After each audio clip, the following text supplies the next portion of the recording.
ఎందుకు అడగరు? మేము ఫ్రీగా దగ్గర అన్న ఇటు పూలు ఏమంటారమ్మా దీన్ని? తెల్లవి మిల్క్ వైట్, ఇవి రెడ్వి లింకులు, ఇవి కలర్ ఐస్టైల్ చామంతులా? ఎక్కడ దొరుకుతాయి ఇవి? అన్ని బెంగళూరేనా? అవి ఆ పక్కవి సెంటు రోగాల ఎక్కడ దొరుకుతాయి ఇవి కూడా? ఇవి చామంతులా? సెండు చామంతులు. అవి మేరా పూలు. ఎన్ని తెచ్చుకుందాం అమ్మ? తెచ్చుకున్నప్పుడల్లా 5,000 10,000? బేరం ఉందా ఈ పొద్దు? ఏం బేరం లేదా?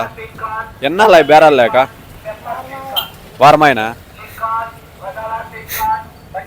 కిలో ఎట్లమ్మా? Kilo KG?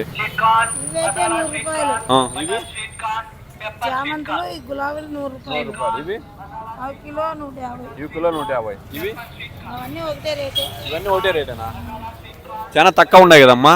బెంగళూరు వాళ్ళంటే ఇబ్బంది అవుతుంది. వాళ్ళు మన ఊరోళ్ళు అనంతపురం వాళ్ళు 500 ఛార్జ్ అవుతాయి పోయేకే. చూడండి పాపం బెంగళూరు నుండి తెచ్చుకుందంట పూలు. అయితే బేరం ఏమీ లేదంట. రోడ్డు మీద బతుకుండే వాళ్ళకి ఎన్ని కష్టాలు ఉంటాయో చూడండి. మా షాప్ ముందరే పెట్టుకుంటుంది. అయితే మేము ఎప్పుడే కానీ ఏమన్నా డబ్బులు ₹1 కూడా అడగలే. ఏరే సారి పెట్టుకుంటే ఏమన్నా 200 300 అడుగుతారా? అడగరా? 200 అడుగుతారు. ఏమని గట్టిగా చెప్పు. అడుగుతారు. ఎందుకు అడగరు? మేము ఫ్రీగా దగ్గర అన్న ఎన్ని ఏళ్ళు పెట్టుకోవచ్చు ఇప్పుడు? సంవత్సరం. ఏం సంవత్సరం? నేను పెట్టే 4 సంవత్సరాలు అవుతుంది షాపు. దగ్గర 3 సంవత్సరాలు ఏమో పెట్టుకోబట్టే. ఏమంటే బేరాలు ఏమి లేవు పాపము. చాలా మంచిది. దగ్గర ఒక 95 రోజుల నుండి బిజినెస్ లేదంట.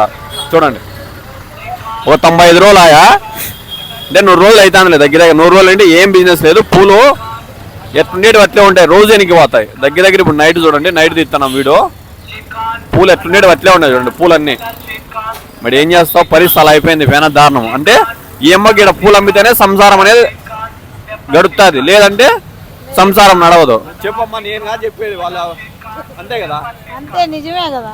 అబద్ధాలు ఏంటి చెప్తారు? ఉండేదే చెప్తాండవు. ఆ అమ్మ సంసారం నడవాలంటే పూలు అమ్ముకోవాలా, లేదంటే ఏం చేసేట్లేదు. ఆ రోజు పత్తు అనుకుంటాదంట. ఫస్ట్ అనుకోవాల్సిందే. ఆ రోజు పత్తు అనుకోవాల్సిందే.